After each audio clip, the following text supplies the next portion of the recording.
नमस्कार मित्रांनो, मी डॉक्टर किशोर पत्की. गेल्या 15 महिन्यापासून आम्ही as a team of medical and paramedical staff covid infected पेशंटची ट्रीटमेंट दिवस-रात्र करत आहोत. याच्यामध्ये काही ॲडल्ट पेशंट होते, काही गरोदर स्त्रिया होत्या, काही सीनियर सिटिझन होते, काही लहान मुलं होती, तर काही नवजात अर्भकं देखील होती. आम्ही यातील काही पेशंट ICUमध्ये ट्रीट केले, काही जनरल वॉर्डमध्ये केले, काही क्वारंटाईन सेंटरमध्ये केले, काही OPD बेसिसवर केले, तर काही टेलिफोनिक कम्युनिकेशनच्या माध्यमातून दररोज फॉलोअप करून ट्रीट केले. मित्रांनो, 15 महिने होऊन देखील बऱ्याच लोकांच्या मनामध्ये अजूनही खूप शंका आहेत. आमच्या पेशंटला खरंच ॲडमिट करायची गरज होती का? IL-6 लेवल कधी करायच्या? चेस्ट एक्स-रे करणं गरजेचं असतं का? HRCT करायची नक्की वेळ कुठली? फॅबिफ्लू केव्हा द्यायची? स्टिरॉइड कधी द्यायच्या? फॉल्स निगेटिव्ह RT-PCR म्हणजे काय? False positive rapid antigen test म्हणजे काय? अशा अनेक अनुत्तरित प्रश्नांची उत्तरे आपल्याला मिळावीत म्हणून माझा एक छोटासा प्रयत्न. कोविड-19 इन्फेक्शनची सिम्पटम्स काय असतात? तर sore throat, cough, cold, fever, कधीकधी loose motion, vomiting, abdominal pain, loss of appetite, body ache, headache, giddiness म्हणजे चक्कर येणं, generalise weakness, fatigability, breathlessness, shortness of breath. काही काही केसेसमध्ये अजिबातच सिम्पटम नसतात, दे आर एसिम्प्टोमॅटिक. आणि मुलांमध्ये they are sometimes carriers or super spreaders. सध्याच्या कोविड-19 पॅन्डेमिकच्या काळामध्ये आपल्याला ह्या गोष्टी घरात विकत घेणं गरजेचं असतं. एक म्हणजे डिजिटल थर्मोमीटर. साधारणपणे कॉस्ट 200 ते 300 रुपये असते. आपलं normal body temperature 98.8 degree Fahrenheit असतं. दुसरी गोष्ट म्हणजे ग्लुकोमीटर. कॉस्ट साधारणपणे 500 ते 1000 रुपये असते. फास्टिंग ब्लड शुगर 110च्या आत पाहिजे. पोस्ट प्रँडियल म्हणजे जेवणानंतर 2 तासांनी केलेली शुगर 160च्या आत पाहिजे आणि रँडम ब्लड शुगर 140च्या आत पाहिजे. तिसरी गोष्ट म्हणजे फिंगल पल्स ऑक्सिमीटर. साधारणपणे कॉस्ट 1200 ते 1500 रुपये. आपण ऑक्सिजन सॅच्युरेशन कायम उजव्या हाताच्या मधल्या बोटामध्ये किंवा लेफ्टी लोकांनी डाव्या हाताच्या मधल्या बोटामध्ये बघावं. नॉर्मल ऑक्सिजन सॅच्युरेशन 94 to 99% असतं. पल्स ऑक्सिमीटर बोटाला लावल्यानंतर साधारणपणे ते 10 ते 15 सेकंद लावा. म्हणजे एकदा 99 बघितलं की लगेच काढू नका. ते नंतर फ्लक्च्युएट होऊन कमी होण्याची शक्यता नाकारता येत नाही. त्यामुळे 10 ते 15 सेकंद बघून कन्फर्म करा की ते 94च्या वर आहे. कोविड-19मध्ये 2 प्रकारच्या टेस्ट असतात, RT-PCR आणि रॅपिड अँटिजेन टेस्ट. RT-PCR ही जास्त स्पेसिफिक टेस्ट असते, पण थोडीशी लेस सेन्सिटिव्ह असते. ती जर पॉझिटिव्ह आली तर यू आर डेफिनेटली पॉझिटिव्ह, पण ती जर निगेटिव्ह आली तर 15 ते 20% केसेसमध्ये तुम्ही पॉझिटिव्ह असू शकता. याला आपण फॉल्स निगेटिव्ह रिझल्ट म्हणतो. आणि असं आलं तर 3 ते 5 दिवसांनंतर आपण टेस्ट परत रिपीट करतो. फॉल्स निगेटिव्ह येण्याची मुख्य कारणं म्हणजे improper sample collection, cold chain maintain केली नाही तर, टू अर्ली किंवा टू लेट जर टेस्ट केली इलनेसच्या तर, टेक्निकल एरर असेल तरी ती टेस्ट फॉल्स निगेटिव्ह येऊ शकते. कॉस्ट साधारणपणे 700 ते 1500 रुपये असते आणि टेस्ट रिझल्ट हा 24 ते 48 तासानंतर येतो. रॅपिड अँटिजेन टेस्ट ही जास्त सेन्सिटिव्ह असते, परंतु फॉल्स पॉझिटिव्ह रिझल्ट खूप येतात. ती स्वस्त आहे, 400 ते 500 रुपयामध्ये होते आणि ही इमर्जन्सीमध्ये केली जाते. उदाहरणार्थ सर्जरी ऑपरेशन थिएटरमध्ये पेशंट घ्यायच्या आधी, बिफोर सर्जरी, बिफोर डिलिव्हरी, एखादी गरोदर महिला आली तर त्याच्या आधी, किंवा कोविड हॉस्पिटलमध्ये एखादा रुग्ण कोविड पॉझिटिव्हमध्ये ॲडमिट करायचं आहे का निगेटिव्हमध्ये हे कळत नाही, तर त्याच्यासाठी आपण रॅपिड टेस्ट करतो. रिझल्ट 10 मिनिटात कळतो आणि सर्व सरकारी किंवा म्युन्सिपल हॉस्पिटलमध्ये या दोन्ही टेस्ट मोफत होतात. Few things to be remembered. थंड पाण्याने आंघोळ केली, थंड वाऱ्यामध्ये फिरलो, पावसात भिजलो, भैया को सर्दी थी, आईस्क्रीम खाल्लं, हे सगळं केल्यानंतर जर कफ, कोल्ड, फीवर अशी सिम्पटम आली कोविडसारखी तर तुम्ही इग्नोर करू नका. Anything can be Covid. Suspect but don't be panic. Do practical thinking, no role for emotions. नातेवाईक किंवा मित्र आहेत म्हणून मला ती इन्फेक्ट करू शकणार नाही तर असं समजू नका. कुणीही कोणाला इन्फेक्ट करू शकतं हे लक्षात ठेवा. When to approach doctor immediately. Danger signals काय आहेत, कधी आपण डॉक्टरांकडे लगेच दाखवलं पाहिजे. Altered sensorium, excessive drowsiness, SpO2 less than 94%, respiratory rate more than 24, pulse rate more than 120 आणि ब्लड प्रेशर कमी झालं तर, किंवा पर्सिस्टंट हाय ग्रेड फीवर असेल 102 पेक्षा जास्त, पर्सिस्टंट व्हॉमिटिंग असेल, ब्रेथलेसनेस असेल, गिडीनेस चक्कर येणं असेल, डिहायड्रेशन असेल किंवा डिक्रीज्ड युरिन आउटपुट तर आपण डॉक्टरांना लगेच दाखवलं पाहिजे. Patient categories. पेशंटच्या 5 कॅटेगरी असतात: एसिम्प्टोमॅटिक, माइल्ड, मॉडरेट, सिव्हिअर आणि क्रिटिकल. एसिम्प्टोमॅटिकना काही लक्षणं नसतात, OPD बेसिसवर ट्रीट होतात. माइल्ड ह्यांना URTIचे सिम्पटम असतात म्हणजे कफ, कोल्ड आणि माइल्ड फीवर, ते OPD बेसिसवर ट्रीट होतात. मॉडरेट मॉडरेट हे निमोनिया म्हणून प्रेझेंट करतात, कफ, कोल्ड, फीवर आणि थोडासा दम लागणे. काही जण ओपीडी बेसिसवर ट्रीट होतात तर काहींना ॲडमिटची गरज भासते. सिव्हिअर केसेस, सिव्हिअर निमोनिया म्हणून प्रेझेंट करतात आणि त्याच्यामध्ये काही जनरल वॉर्डमध्ये ॲडमिट होतात आणि काहींना आय सी यूमध्ये ॲडमिट करण्याची गरज भासते. आणि शेवटची कॅटेगरी म्हणजे क्रिटिकल.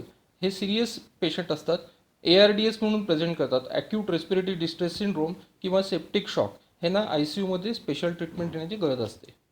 ब्लड टेस्ट, एसिम्प्टोमॅटिक आणि माइल्ड केसेसमध्ये there is no need of any blood test किंवा अगदी व्हेरी बेसिक ब्लड टेस्ट आपण करतो. व्हेरी बेसिक ब्लड टेस्ट कुठल्या, तर CBC, ESR, CRP, LDH, SGPT, sugar आणि क्रिएटिनिन.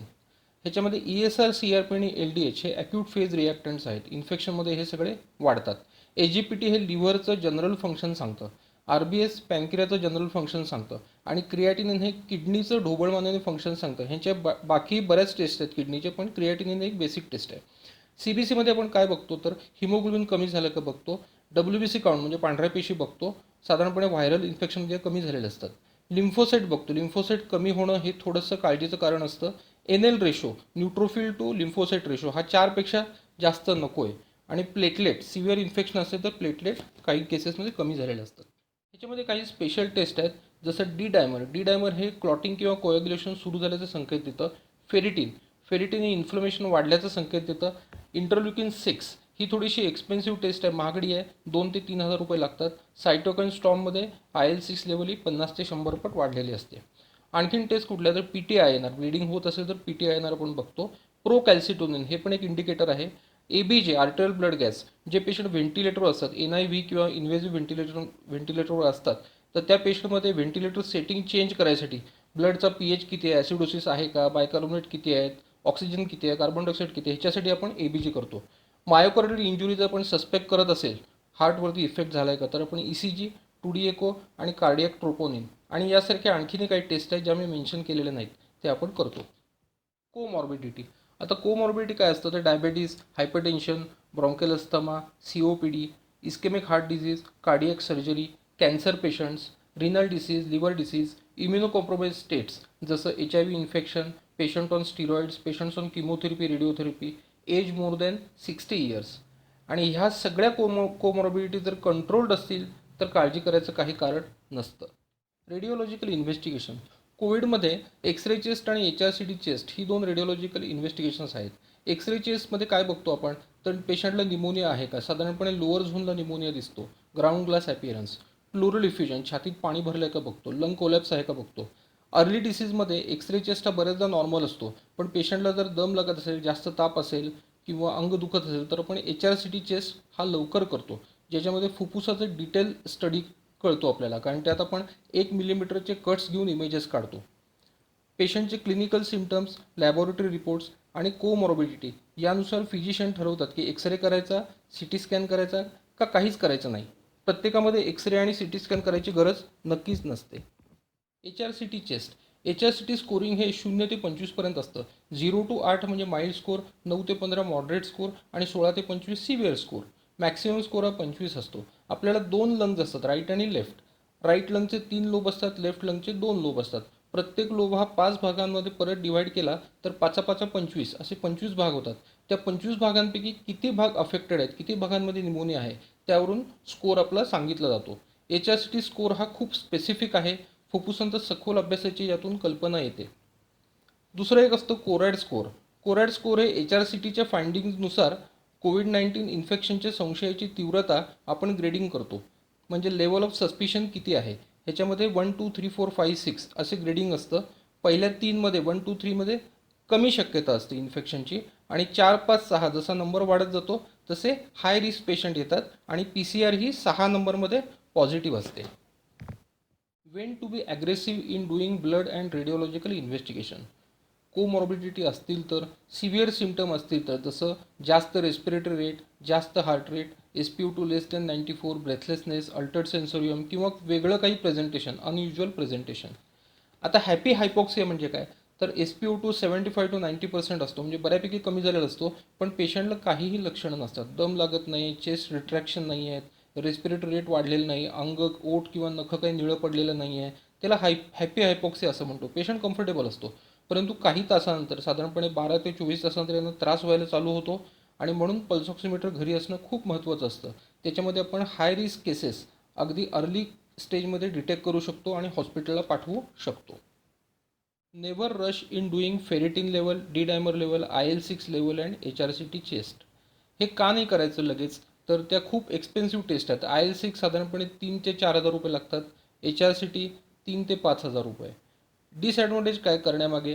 तर त्या खूप महागड्या टेस्ट आहेत आणि अगदी अर्ली स्टेजमध्ये केल्या तर ते सगळे रिपोर्ट नॉर्मल येतात. त्यामुळे एक फॉल्स सिक्युरिटी आपल्याला वाटते, गाफील राहतो आपण, सगळंच नॉर्मल आहे, आता काहीच प्रॉब्लेम नाही. आणि नंतर जसं जसं इलनेस वाढत जातो तसं तसं त्रास व्हायला चालू होतं आणि ते टेस्ट रिपोर्ट नंतर ॲबनॉर्मल येतात. त्यामुळे आपल्याला परत दुसऱ्यांदा तिसऱ्यांदा करायची गरज भासते. त्यामुळे ॲडिशनल कॉस्ट लागते.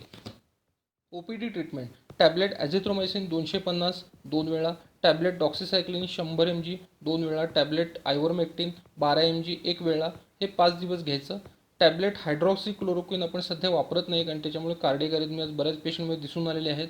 त्यामुळे हे जर वापरलं तर डॉक्टरांच्या सल्ल्यानुसार ECG काढल्यानंतरच वापरावे. टॅबलेट फॅविपिरावीर किंवा फॅबिफ्लू ही 200, 400 आणि 800 मिलीग्रॅम या स्ट्रेंथमध्ये येते. 1800 सकाळी, 1800 संध्याकाळी, डे 1, आणि नंतर 800 2 वेळा, डे 2 ऑनवर्ड्स. 5 दिवस, 7 दिवस, 10 दिवस किंवा सिव्हिअर केसेसमध्ये 14 दिवसापर्यंत कोर्स असतो. आणि मुख्य महत्त्वाची गोष्ट म्हणजे tablet laughter multiple times a day till full recovery and even after recovery. Other nutritional supplements. Tablet vitamin C 500 mg 2 वेळा, टॅबलेट झिंक 50 mg 2 वेळा, टॅबलेट B कॉम्प्लेक्स 2 वेळा, tablet calcium with vitamin D 2 वेळा, tablet paracetamol for fever and body एक. ORS आणि Electral powder पाण्यातून प्यावी. शक्यतो पॅरासिटेमॉलशिवाय दुसरे कोणतेही पेन किलर किंवा अँटी फिवर मेडिसिन घेऊ नये. रिनल प्रॉब्लेम, किडनी प्रॉब्लेम असणाऱ्यांनी कॅल्शियमची औषधे डॉक्टरांच्या सल्ल्यानेच घ्यावीत. Other oral medicines. ह्याच्यामध्ये ओरल स्टिरॉइड्स असतात जे आपण 1 आठवड्याच्या नंतर देतो. 1 आठवड्याच्या आत का देत नाही? कारण व्हायरल रिप्लिकेशन किंवा व्हायरल मल्टिप्लिकेशन हे सुरू असतं. त्यामध्ये जर स्टिरॉइड दिले तर पेशंटला अधिक प्रॉब्लेम येण्याची शक्यता असते. आणि काही एक्सेप्शनल केसेसमध्ये जर स्टिरॉइड आधी द्यावेच लागले तर मग एखादं अँटीबायोटिक चांगलं आणि अँटीव्हायरल ड्रग फॅबिफ्लूसारखा तो दिल्यानंतर स्टिरॉइड द्यावेत. का आपण काय वापरतो तर prednisolone, dexamethasone, methyl prednisolone depending upon the severity of illness. Oral aspirin 75 milligram. Continue all other regular medicine जसं diabetes, hypertension, ischaemic heart disease, अस्थमाची मेडिसिन सुरू ठेवावी. कफ सिरपमध्ये म्युकोलायटिक्स, कफ पातळ होऊन तो बाहेर पडण्यासाठी, कफ सप्रेसंट खोकला कमी यायसाठी, आणि नॅचरल कफ सिरप जसं काढा, हळद, दूध, चहा, कॉफी आणि गरम सूप हे आपण वापरतो. इन्हेलेशनल स्टिरॉइड्स. ब्युडेसोनाइड हे एक खूप चांगलं अँटी इन्फ्लेमेटरी आहे जेणेकरून लंगचं इन्फ्लमेशन एकदम कमी होतं. Oxygen therapy in COVID-19 patients. ह्याच्यामध्ये आपला एम काय असतो तर टू कीप SpO2 अबव 94%. आपण ऑक्सिजन डिलिव्हरी कशाने करतो तर simple face mask, nasal cannula, mask with reservoir bag, NRB म्हणजे नॉन रिब्रिदर मास्क और व्हेंच्युरी मास्क. ह्याने ऑक्सिजन डिलिव्हरी साधारणपणे 1 लिटर ते 15 लिटर पर मिनिट एवढी होते. जर याने पण पेशंटचं सॅच्युरेशन 94च्या वर नाही राहिलं तर आपण त्याला नॉन इन्व्हेजिव्ह व्हेंटिलेशन चालू करतो. त्याच्यामध्ये HFNO, बायपॅप, CPAP त्याने 30 to 60 लिटर पर मिनिट एवढी ऑक्सिजन डिलिव्हरी होते. काही मशीनमध्ये मॅक्सिमम 70 लिटरमध्ये पण आपण बघितलेली आहे.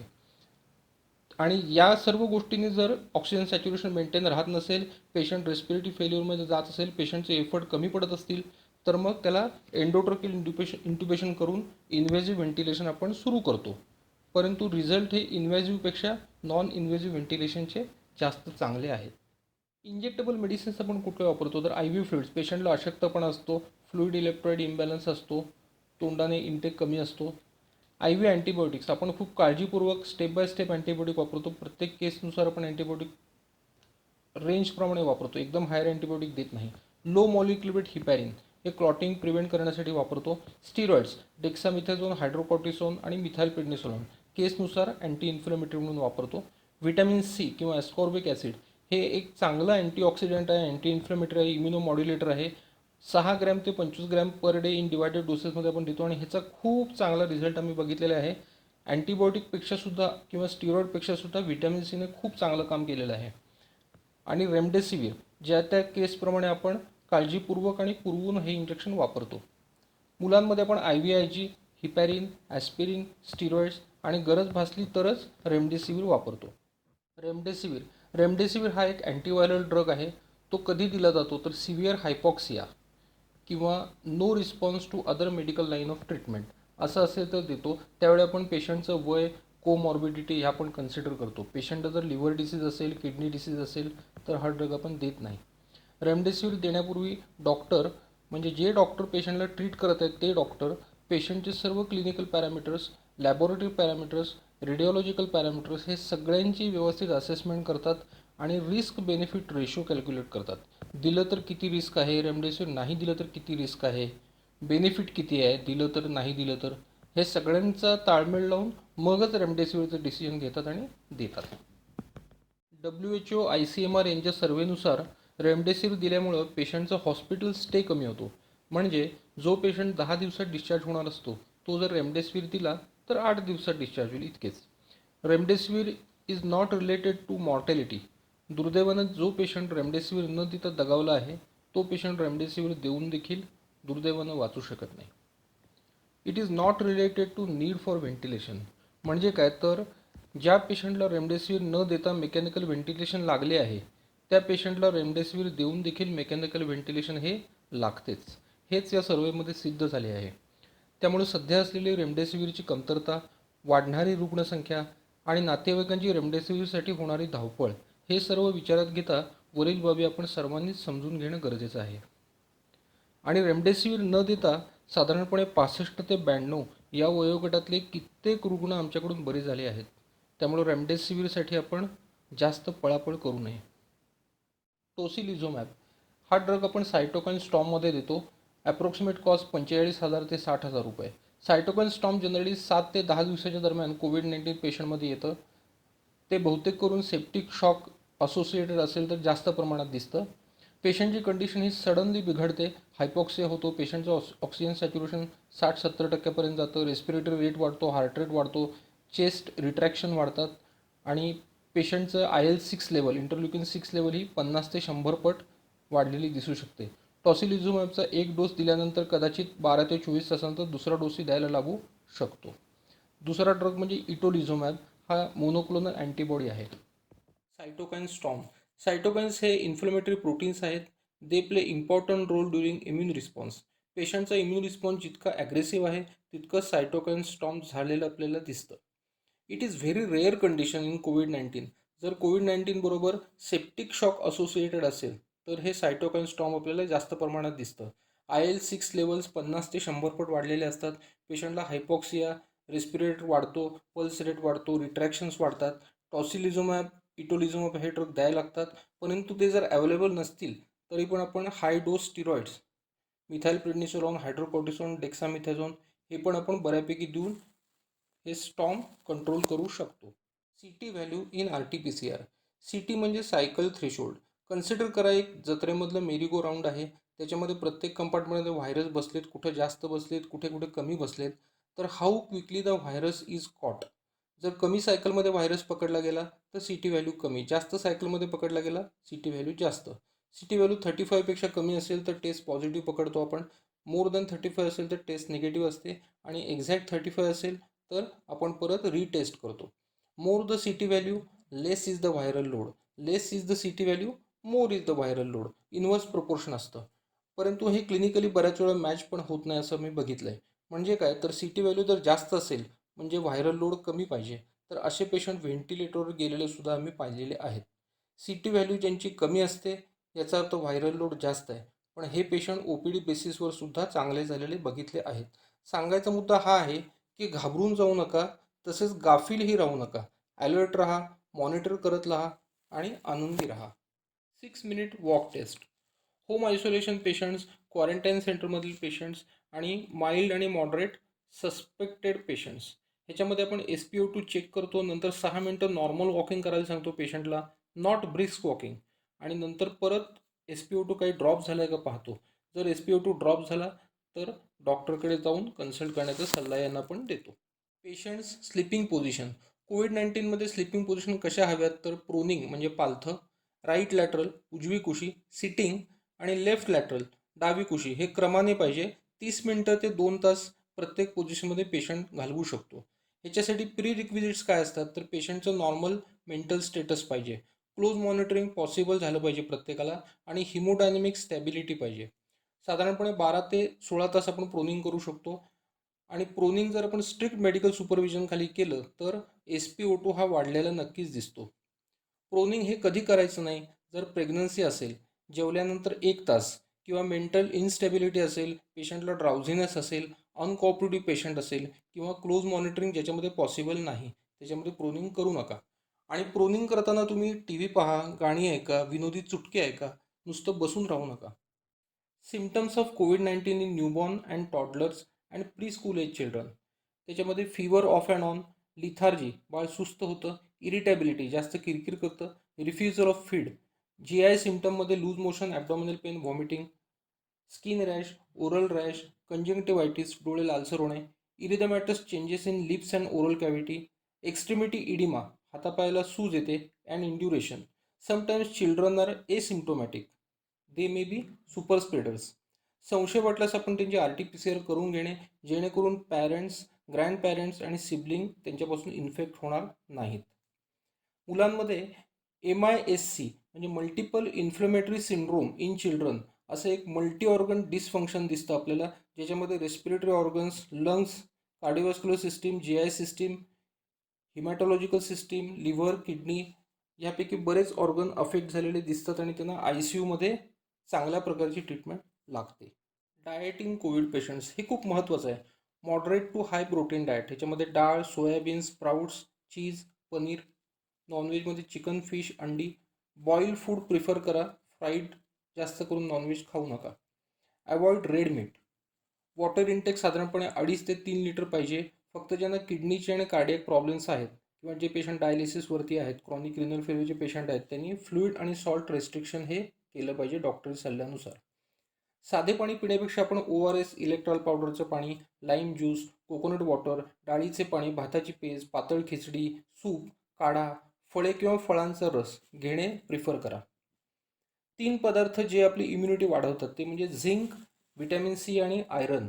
झिंक साधारणपणे सगळ्या भाज्या, पालेभाज्या, फळं ह्याच्यामध्ये सगळी मिनरल्स मुबलक प्रमाणात असतात. परंतु झिंक जास्त कशात असतं तर वॉटरमेलनच्या सीड्स, कलिंगड आणि पपईच्या सीड्स या बियांमध्ये झिंक असतं.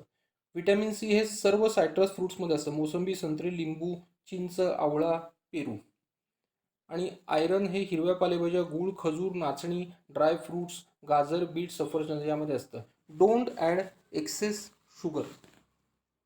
फळं, सॅलड आणि व्हेजिटेबल्स. सॅलडमध्ये काकडी, टोमॅटो, गाजर, बीट, मुळा. Warm liquids, tea, coffee, soups आणि काढा. Dry fruits, steam inhalation 2 times a day. Gargles with warm salt water twice a day. Supplementary medicines. त्याबरोबरच साऊंड अँड अनडिस्टर्ब स्लीप, 10 तासाची झोप महत्त्वाची आहे. Lots of laughter and smiles and self confidence. कोविड-19 प्रत्येक पेशंटमध्ये जवळजवळ कॉन्स्टिपेशन हा कॉमन प्रॉब्लेम असतो. त्याच्यासाठी पाणी भरपूर प्या, सॅलड्स खा, पालेभाज्या खा आणि बियांची फळं खा. काढा.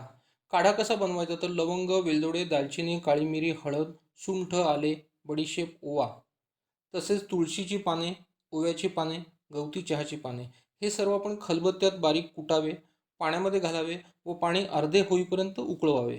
त्याच्यामध्ये नंतर मध आणि ताज्या लिंबाचा रस घालावा आणि ते दिवसातून गाळून एकदा प्यावे. ह्याच्यामुळं अँटीऑक्सिडंट मिळतात, आपली जनरलाइज इम्युनिटी वाढते, प्रतिकारशक्ती वाढते आणि नॅचरल कप सिरप म्हणून सुद्धा ते काम करते. मास्क. मास्क हे 3 प्रकारचे असतात, N95 मास्क, कॉटन मास्क आणि सर्जिकल मास्क. फक्त N95 मास्क हा स्वसंरक्षणासाठी पुरेसा आहे. WHO गाईडलाईननुसार डबल मास्कला प्राधान्य आहे. सिंगल N95 मास्क किंवा 2 कॉटन मास्क किंवा कॉटन मास्क व त्यावर सर्जिकल मास्क असे घातले तर चालेल. काही जण एक N95 मास्क आणि दुसरा कॉटन किंवा सर्जिकल मास्क वापरतात. अशा वेळी मात्र N95 मास्क हा आतमध्येच घातला पाहिजे. आपल्या बॉडीला टचिंग मास्क हा N95 असावा. तसेच कॉटन मास्क लूज झाल्यास त्याला एक गाठ मारून घातल्यास अधिक चांगले फिटिंग होते व साईडच्या गॅप्स राहणार नाहीत. डबल मास्क हे जास्त सेफ असते. सॅनिटायझर 70% जास्त अल्कोहोल असलेला वापरावा. लिक्विड किंवा सॉलिड सोप असा वापरा जो अधिक जास्त फेस देईल. WHO गाईडलाईन्सप्रमाणे हँड वॉशिंगच्या 7 स्टेपचा अवलंब करा व हात 20 ते 30 सेकंद वारंवार धुवा.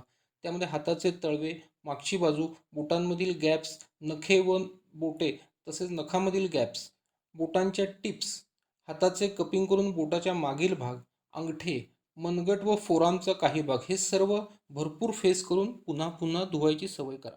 Home isolation. Never keep patient mentally isolated. Positive R-T-P-C-R आल्यानंतर साधारणपणे 17 दिवस आयसोलेशन हे आयडियली सेफ असतं. पण अशा काही अनअवॉइडेबल सिच्युएशन येतात, जसे तरुण मुलगा माइल्ड सिम्पटम आहेत पण पॉझिटिव्ह आहे. त्याचे वृद्ध आजोबा 85 वर्षाचे आहेत जे निगेटिव्ह आहेत, परंतु ते आपली देखभाल स्वतः करू शकत नाहीत व इतर कोणी व्यक्ती त्यांची देखभाल करायला येऊ शकत नाही. तर अशा वेळी ज्या पॉझिटिव्ह व्यक्तीने डबल मास्क घालावा, आजोबांनाही मास्क घालावा, आपले हात साबणाने धुवावेत, सॅनिटाईज करावेत आणि नंतर जे काय आजोबांना असिस्ट करायचे काम आहे ते पटापट आवरून आपल्या रूममध्ये परत जावे. अशा खुर्च्या वापरा ज्या सॅनिटाईज करता येऊ शकतात, उदाहरणार्थ प्लास्टिक खुर्च्या किंवा फायबरच्या खुर्च्या. एक बादली घेऊन त्यात अर्धी बादली पाणी घ्या आणि त्याच्यामध्ये मूठभर वॉशिंग पावडर टाका आणि फेस करा. आणि या फेसाने दरवाजांच्या सर्व कड्या, हँडल्स, फ्रीजचे कड्या, हँडल्स, घराचे, बाथरूमचे तसेच टॉयलेटचे फ्लोरिंग आणि भिंती, तसेच कार आणि बाईकचे आतील भाग, उदाहरणार्थ steering, handbrake, seats, seat belt, dashboard, wiper आणि डिपर ऑपरेट करायचे रॉड्स, ड्रॉवर्स इत्यादी पुसून घ्यावेत. बाहेरून आल्यानंतर कपडे 1 तास साबणाच्या पाण्यात भिजत ठेवावे आणि नंतरच धुवावेत.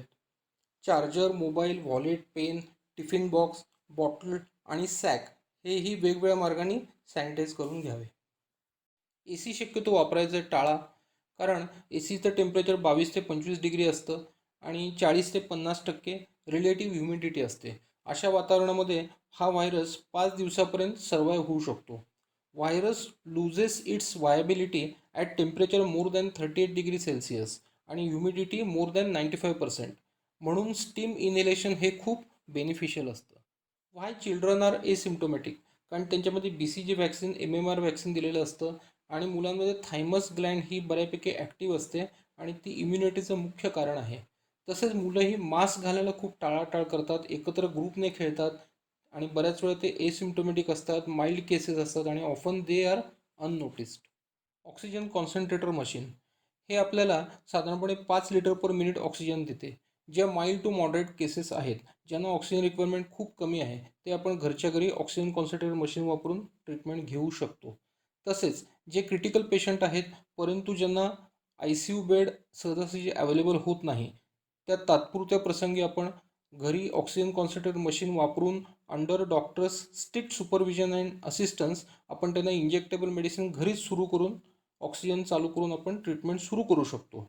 तसेच जे पेशंट डिस्चार्ज व्हायला आलेत परंतु ऑक्सिजन रिक्वायरमेंट ज्याची 1 to 2 लिटरपर्यंत आहे, उदाहरणार्थ bronchial asthma patient, COPD patient, त्यांना आपण लवकर डिस्चार्ज घेऊन घरी ऑक्सिजन कॉन्सन्ट्रेटर मशीनची मदत घेऊ शकतो. पण ह्याला स्ट्रिक्ट मेडिकल सुपरविजन गरजेचे आहे.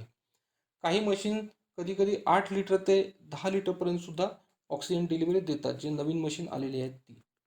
Advice on discharge. डिस्चार्ज करतेवेळी आपण डॉक्टरांना काय विचारायचे, तर डाएट काय घ्यायचा, मेडिसिन कुठली घ्यायची, लंग फायब्रोसिस अवॉइड करण्यासाठी काही मेडिसिन आहेत का, स्टिरॉइड्स किती दिवस घ्यायची, ॲस्पिरिन किती दिवस घ्यायचं, रक्त पातळवाढीसाठी आणखीन कुठली औषधं आहेत का, एक्सरसाइजेस कुठल्या प्रकारच्या करायच्या आणि किती वेळ करायच्या, स्पेशल टेस्ट कुठल्या करायच्या आहेत का, डी डायमर, फेरिटिन, CBC वगैरे, फॉलोअप कधी घ्यायचा आणि घरी मॉनिटर कुठल्या गोष्टी करायच्या. हे जर प्रश्न आपण डॉक्टरांना विचारले तर तुमची चौकस बुद्धी बघून डॉक्टरही खूप खुश होतील. Plasma therapy. प्लाझ्मा थेरपीमध्ये आपण कॉन्व्हलेसंट प्लाझ्मा देतो, जो 7 to 10 days ऑफ इलनेस या काळात जर दिला तर त्याला अधिक चांगले रिझल्ट आहेत. आपण यात हाय अँटीबॉडी टायटर असलेला डोनर प्लाझ्मा देतो, 200 ml ओव्हर 2 hours ट्रान्सफ्यूज करतो. प्लाझ्मा थेरपीबद्दल पुरेसा डेटा अवेलेबल नाही आहे. काही इन्स्टिट्यूट असं म्हणतात की याचा खूप जास्त फायदा होतो, बट काही इन्स्टिट्यूट त्याच्याबद्दल खूप न्यूट्रल आहेत. प्लाझ्मा डोनर कोण होऊ शकतं, तर fully recovered Covid RT-PCR positive patient with complete resolution of symptoms at least 28 days, 28 दिवस जावे लागतात. वय 18 ते 65 वर्ष, वजन 50 kg पेक्षा जास्त पाहिजे.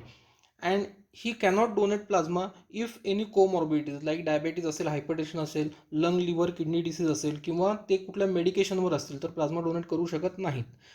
आणि he can donate plasma even after 8 days जर त्याच्या अँटीबॉडी लेवल चांगले असतील आणि मेडिकल फिटनेस असेल तर.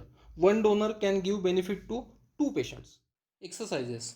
Physiotherapy, breathing exercises, spirometry, balloon, yoga, pranayama, परंतु व्हिगरस एक्सरसाइजेस करायचे टाळा.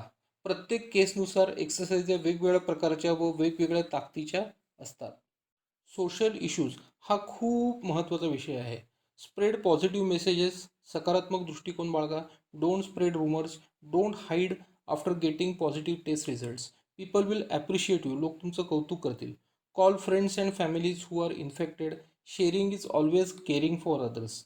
Share your positive thoughts and positive experiences. Talk to people on phone. Cut jokes. हसा आणि हसवा. पॉझिटिव्ह टेस्ट रिझल्ट आलेल्या शेजाऱ्यांना फळे, भाज्या, किराणा, मेडिसिन आणायला मदत करा आणि त्यांचा आत्मविश्वास वाढवा. The way every single patient reacts to COVID-19 virus is different. The way every single patient responds to treatment is also different. So let's all be positive, think positive, and hope for the best outcome. God bless you all. Take care and be safe and healthy. Namaste. जर आपणास माझा छोटासा प्रयत्न फुल ना फुलाची पाकळी आपल्याला आवडला असेल तर आपण कृपया लाईक करा, शेअर करा, सबस्क्राईब करा आणि मी तर म्हणेन प्रिस्क्राईब करा. हा व्हिडिओ आपल्याला आवडला असेल तर मी लवकरच पुढील व्हिडिओ चिल्ड्रन अँड न्यूबॉर्न आणि प्रेग्नंट विमेन यांच्यासाठी करणार आहे. धन्यवाद.